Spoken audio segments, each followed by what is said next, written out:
Roses are red, violets are blue. You're all single and you're like, why me? And why you too? Well, we're gonna talk today. What is love? Why can some people find love and why can't some people find love? So we're gonna find what makes you so happy. Happy Valentine's Day. But what is love anyway?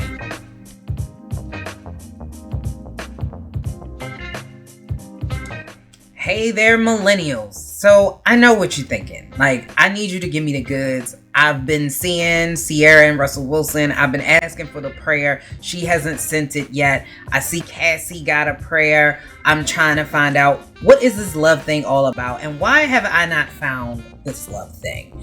So, what is this crazy 4-letter word that's going to make us spend as a total society $18.2 billion on Bay, according to the National Retail Federation, which is approximately $200 per person? But what is this 4-letter word that makes us so crazy? And to tolerate someone leaving up the toilet seat each and every time? Well, the question is, what is love? We're all looking for love. As humans, we long to be accepted and loved, which is known throughout mankind that we want to fit into a group. According to the dictionary, love is an intense feeling of deep affection, a great interest and pleasure in something. But scientifically, it means something a little different. But overall, love has several different meanings, some of which even are in sports, like tennis, which would be a 0 set in tennis. But love in science is an impulse, according to psychology.com. It's an impulse of mammals, such as simple innate tasks like hunger. According to Helen Fisher of psychology.com, the experience of love is divided into 3 stages: lust, attraction, and attachment. Love is also a universal language. We all understand it, and we all want it. Love has many, many, many meanings outside of science, but also outside of mainstream. But love, according to science, is a physiological and a psychological state with a pattern of feelings characterized by the need to be with your loved one. Different types of love are interpersonal love, meaning we dig each other, or impersonal love, which means you dig something and not a person. So the first stage starts in infatuation, or at least interest. We actually met on a dating site called OkCupid. I tell everyone that he had me at hello because it felt genuine. And from a simple message, here we are 6 years in. The internet. Ain't that where everybody meet now?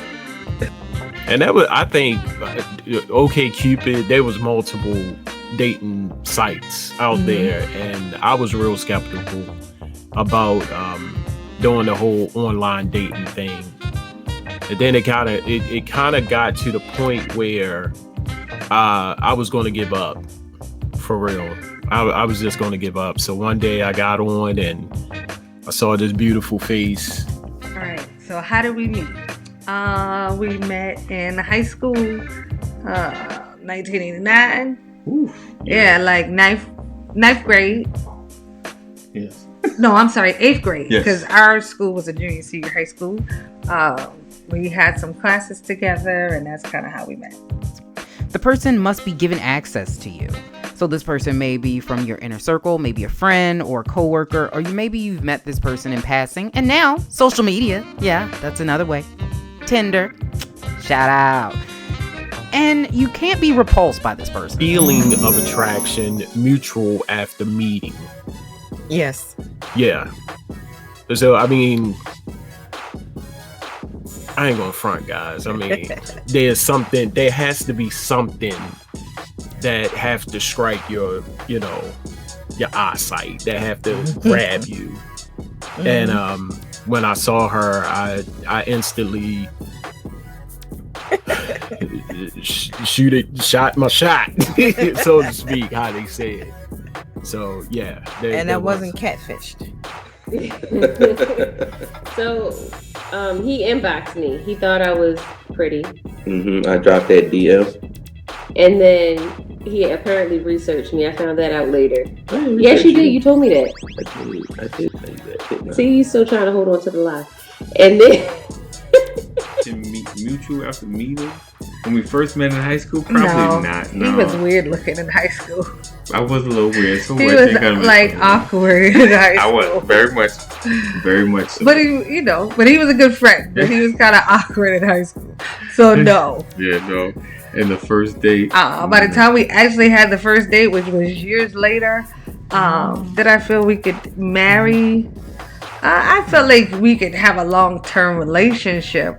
I don't know if I was really thinking about marriage because for a while I wasn't sure if I ever wanted to do it. when I met him, he was so cute because like he was looking at me with his little puppy dog face and everything, and he was like, he was looking at me with such awe and adornment. And you remember? This mean? It just means that we're even more complex than we initially thought. But it doesn't really explain love as it is if it is all just biology. Why do we fight so hard to maintain it? And why is it that we're spending and loving so much? So, is there a such thing as love at first sight? Is it a thing? Is it not a thing? When do you know that this casual dating is more than that? When do you know that this person is the one? Oh, it was several moments actually. The first I knew it was real is when you gave me the key to your apartment. That was like, really? Nah. Me stopped going to Bank of America and go to CQ, and she helped me with my finances. I was like, damn, I need to marry her.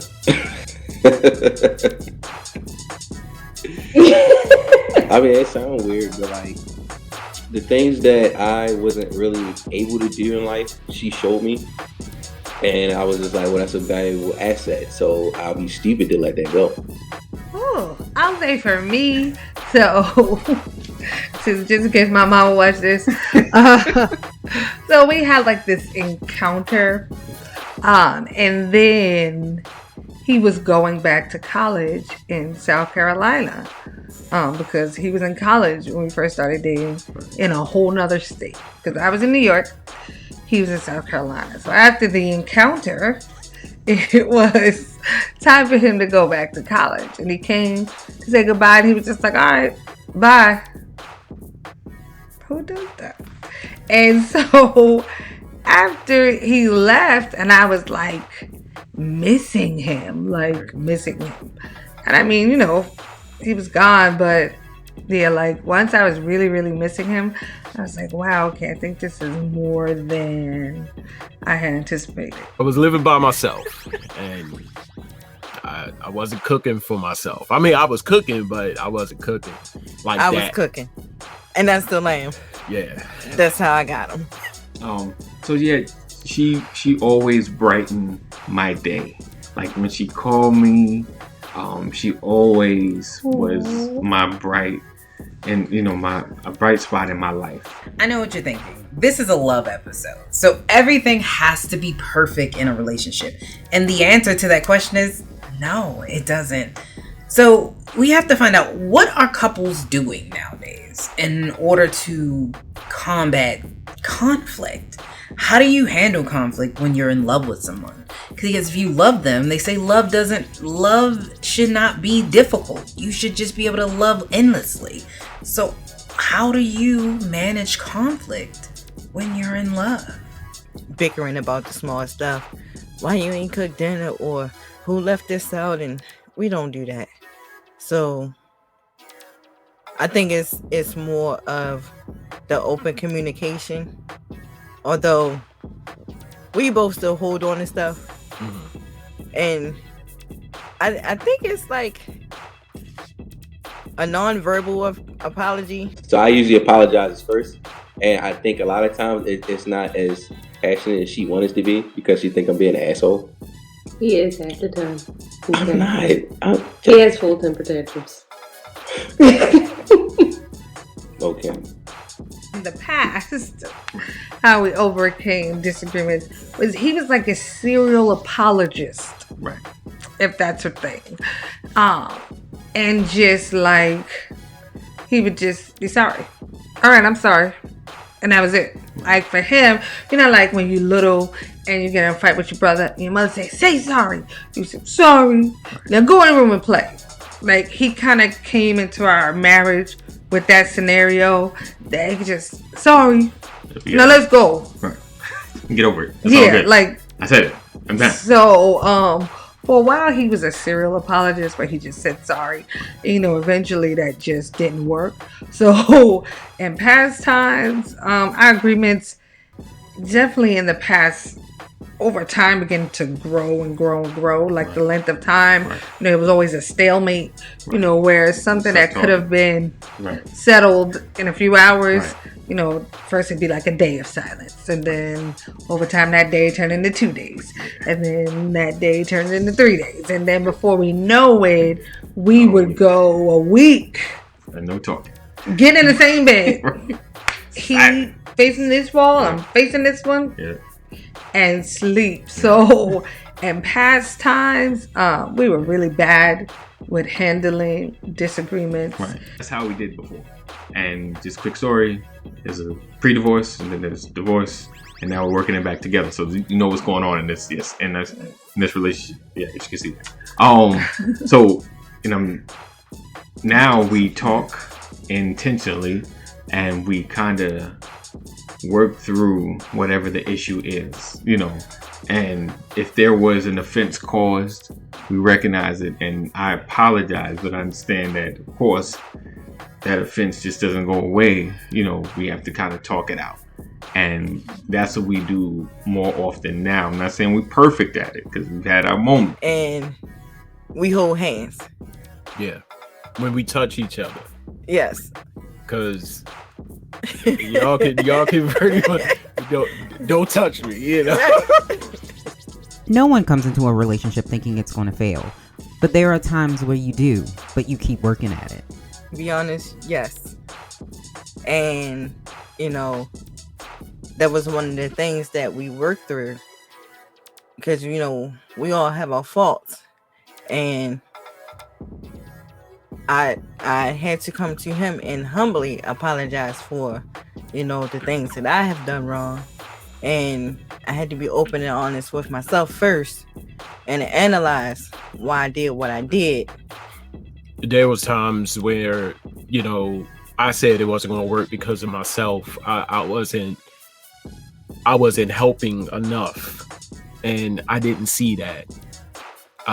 So guys, if you are in a relationship, whether you have a girlfriend, you're married,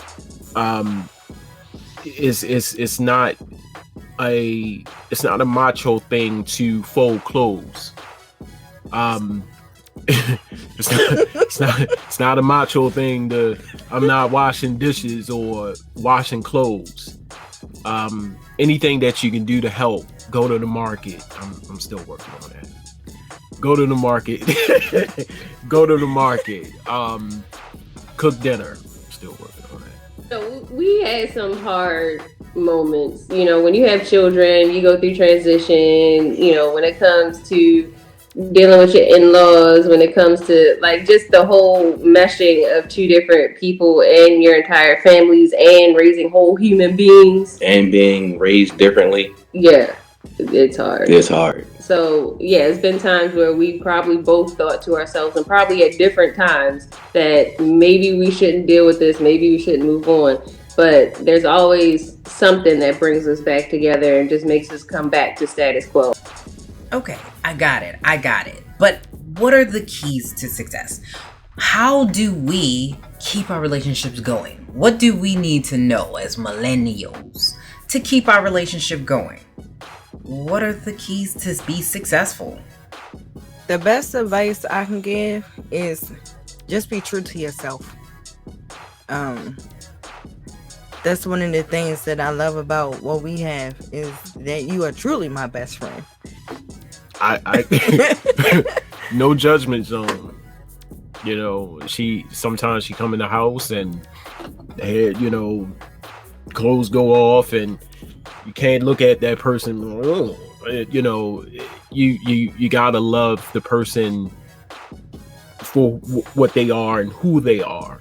Well, I mean, one of the things I usually tell like newlyweds is never forget that moment of fun that y'all had, like before y'all were married. Like people, to me, it seems like people get married and then they be like, "Oh, we're married now. You're my wife." Like I look at her, and I'm like, "Well, I don't want that. Like you're my friend. Like yeah, we're married. That's papers, but like the meaning of to me a marriage is more deeper than marriage, if that makes sense." Communication, and not just all the time. Right. Like, when don't wait. Like if it's something that's bothering you on Monday, don't wait till Saturday to say this bothered me on Monday. Well, love the person for who they are. That's the advice that I would give to anybody for a successful relationship. And it's not going to be what you see on TV. I mean, when it comes to anything that requires commitment, and I compare almost anything to marriage. You buy a house, that whole process is like a marriage, except a shorter term commitment. So any commitment is going to have its ups and its downs. When you get together, it's not going to be what it seems. The person that you thought they were isn't always going to be who you think they are or supposed to be. And you got to have your expectations to be on the level of what is actually happening and not what you want it to be. Relationships are so hard. Why do we stay together? What is it that brings us with our partner? What about our partners makes us love them, choose them, be with them? Because Lord knows it is not an easy thing to be in a relationship with anyone. But what makes us stay together? Why do we love who we love? Why do you love your partner so much? In 3 words: she can cook. I'm not turning that down. So do I feed your soul as well? Yes, Okay. you do. Because I can't just fill your belly. I don't know what happy. I'm not Love. always happy. Yes, you are. No. I call it happy. You go first. All right.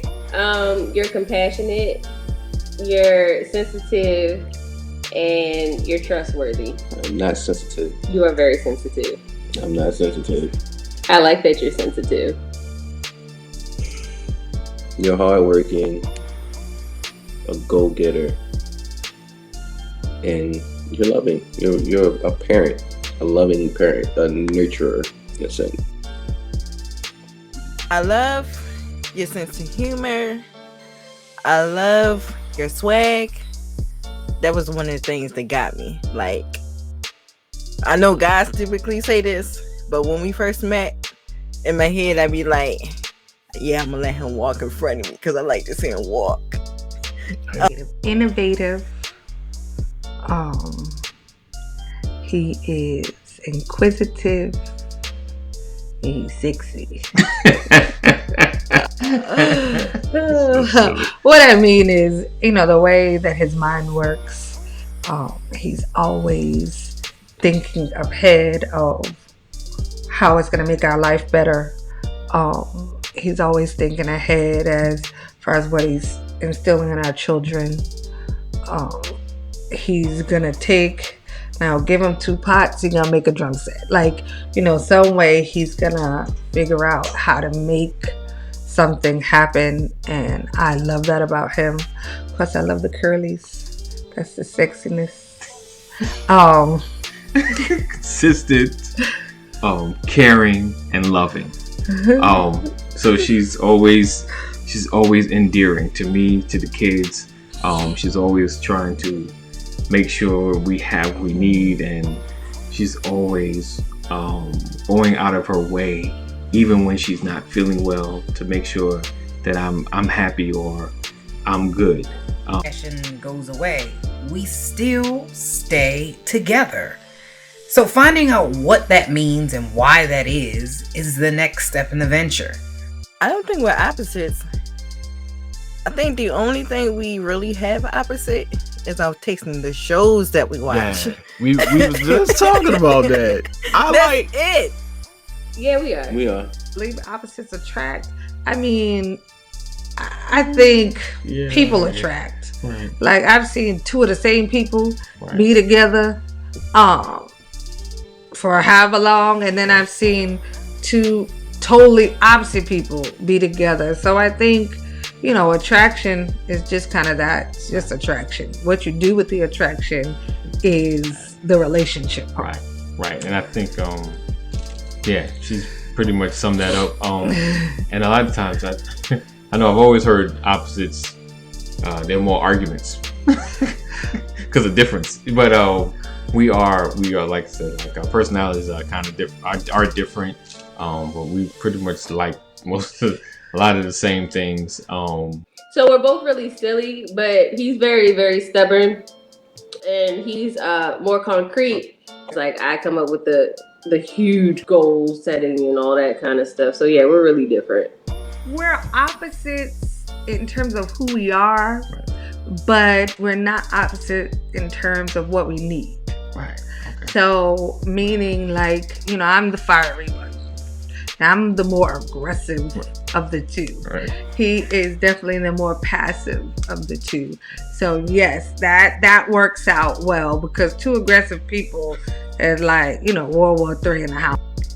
With African Americans getting married at much lower rates and African American millennials at even lower rates, with 34% of African Americans never being married and most opting not to, and with 43% of all divorces filed for basic incompatibility, for divorce, are we just doomed at marriage and inherit a greater risk of lower wealth, as marriage typically adds to personal income and savings? As millennials, are we the generation that will kill off marriage? Yes, I would. I would recommend it, but it's up to the person if they ready or not. You know, just don't jump into it because you see everybody else doing it. Good to get those papers if you really love somebody.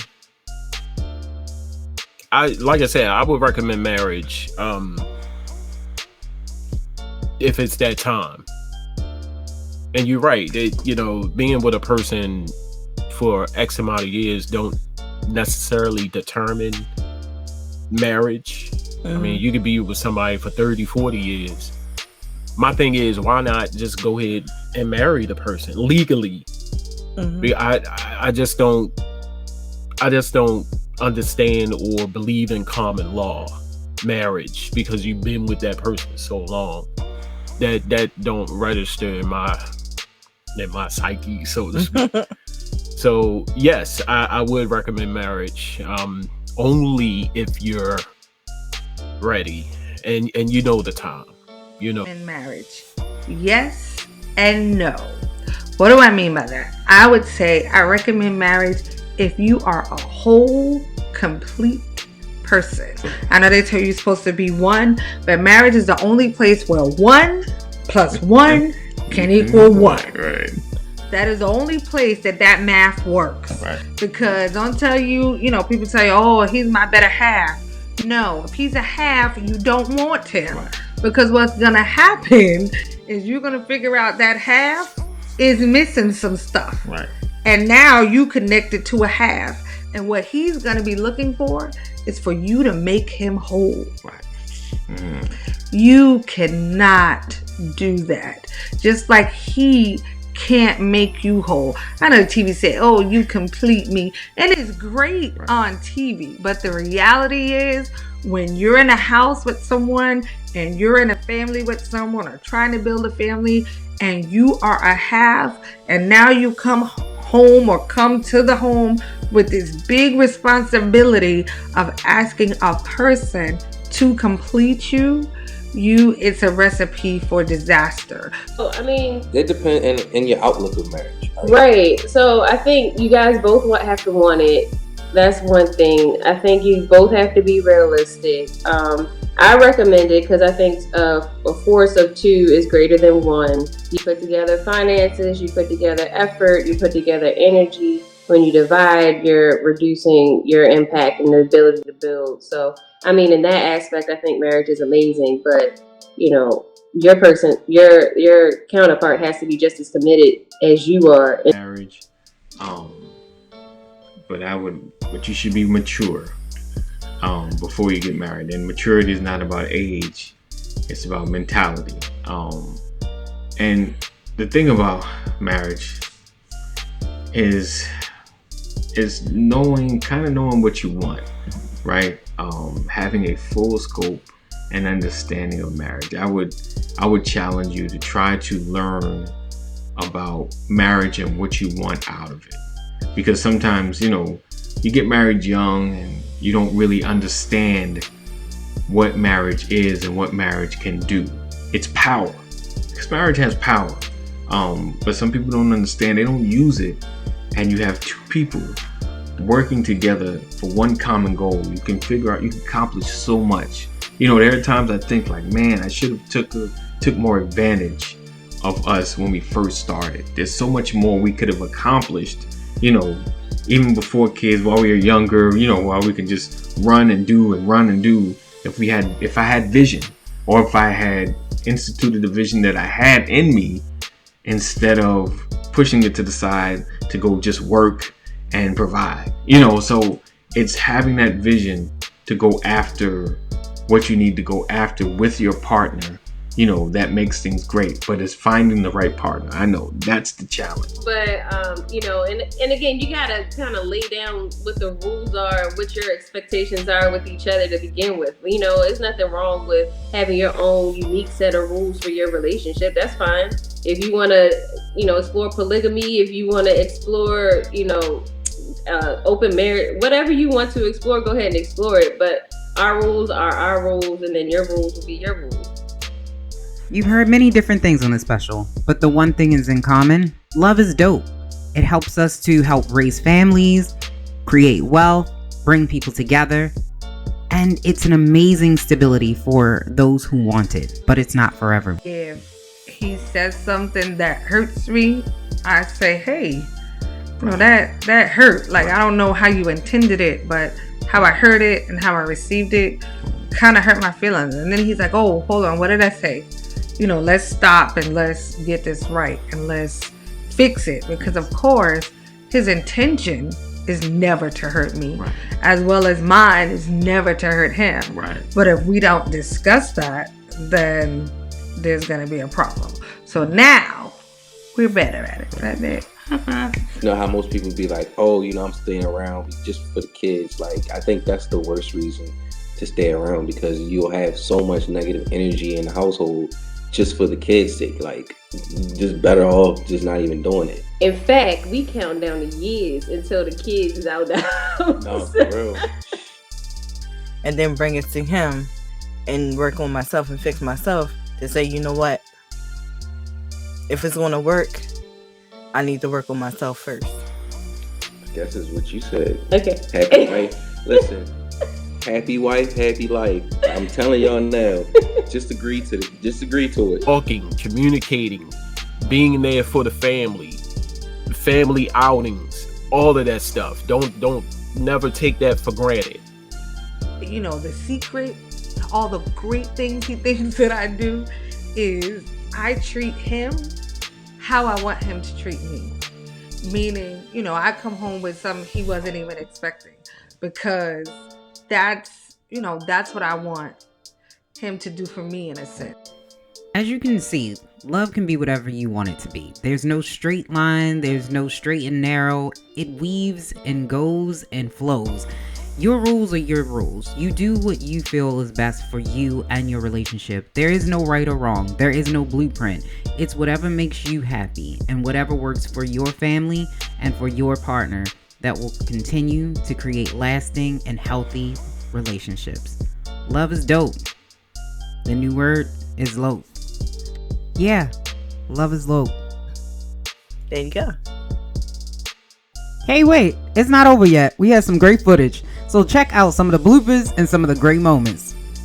But she's a great cook. I can't overtop the greatest cook. I just want some fried chicken here and there. But we have an air fryer. Air fryer now, so you can put some chicken in the air fryer. You know what I'm saying? Okay, which kind of leads into the next question. Was the feeling of attraction mutual when you first seen each other? Meaning, did you think after that first date I could be with him forever or be with her forever? Or was that not the case? So he thought he could be with me forever, but like I wasn't having it. Like I didn't have Dude, I learned something because I didn't know I had swag. I was just putting on clothes. Right. While we was on our way to divorce court a few years ago, Right. we were both sure that it was no longer working. Yeah. So we did wind up getting divorced about 3 years ago. And we drove to divorce court together Yes. in agreement Right. that it wasn't gonna work. Right. And we got divorced, and we lived divorced. Yes. And I'm gonna say we lived separately because we were separate. Then we lived together, divorced, and then lived apart, divorced, Right. and then lived together again, divorced. Right. Yeah, it's just crazy as it sounds. But we were divorced about 2019, about June. September 1st of 2019, he proposed, and I said yes. And now, April of 2020, we'll be walking back down the aisle. You know, honestly, when I come in the house, boop, that's all. So, be who you are. I feel that. I hear that, and I like that. I like happy wife, happy life. You know, some of these relationship. What you say? What you say? So I feel like I got it wrong. So I did like she is. Maybe I got it wrong. But it's all right. Okay. Well, however you gonna edit, at least. So I'm pausing. You can edit. All right. So the 3 words. But here's the kicker, though. We never fight over the remote. Dude, I have not said one word in defense for myself at all. I wasn't having it. I was young. I was getting it. Didn't have time. Riri for it. came up to me and You was say like, that all the time. "Yo, what's up, boo? Me like to go outside with you and take the walk." I'd be like, "Look, yo, we about to get some meals. All I need to have is 1 kid. I'll break you off half." He plays too much. He's like, if Jada come up to you, he was like, "Girl, go ahead and get Will Smith. Does Will Smith come up to you today?" Hey, Will, I don't know if everybody's saying this, but Will, if you want my wife, just holler at me. Bro, got you. So Yeah, take care, guys. Be blessed. Keep pushing. And as always, love intentionally Love unconditionally. and love on purpose. All right, guys. Take care.